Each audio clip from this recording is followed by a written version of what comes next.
In this video, you will learn how to create a column in the Grade Center.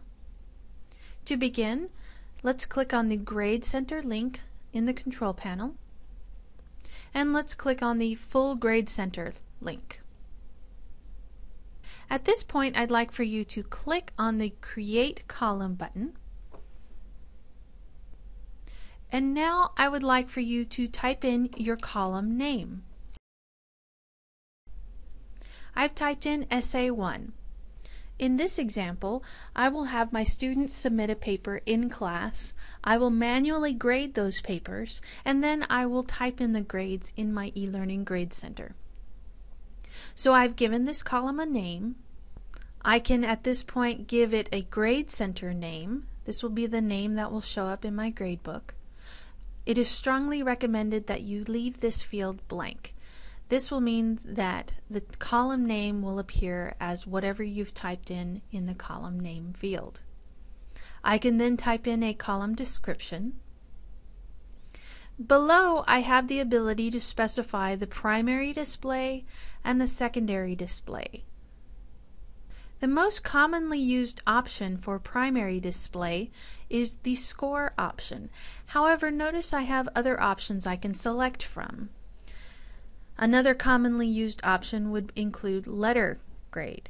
For example, what this will do is if I type in a 90, for example, in this column, it will then automatically convert that 90 into an A- based on a grading schema. Other options for this primary display include text, percentage, and complete incomplete. I'm going to select Score.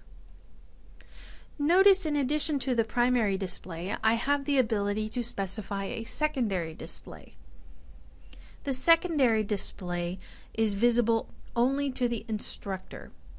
The primary display is visible to the students and the instructor. The secondary display is visible only to the instructor. And notice I have the same options.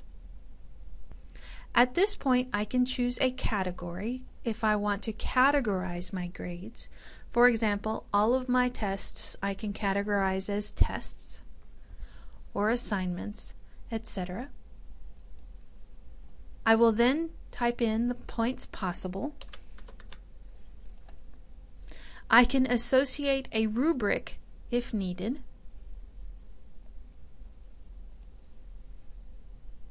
If I scroll down, I can then specify a due date.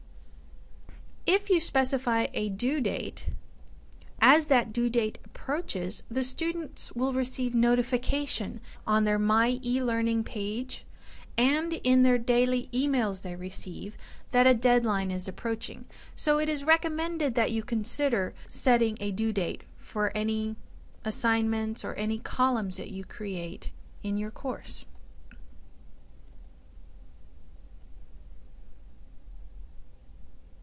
If I scroll down, I then have additional options I can set. Notice I have the ability at this point to decide whether or not I want to show this column to students. By default, this setting is set to yes. What this means is as soon as I type in grades in this column, my students will each be able to see his or her grade for this item. I also below this have the ability to show statistics. I can show the class average and the class median. Once ready, I'll click Submit. Now, if I scroll over to the right side of my course Grade Center, notice that my new column now appears in my course.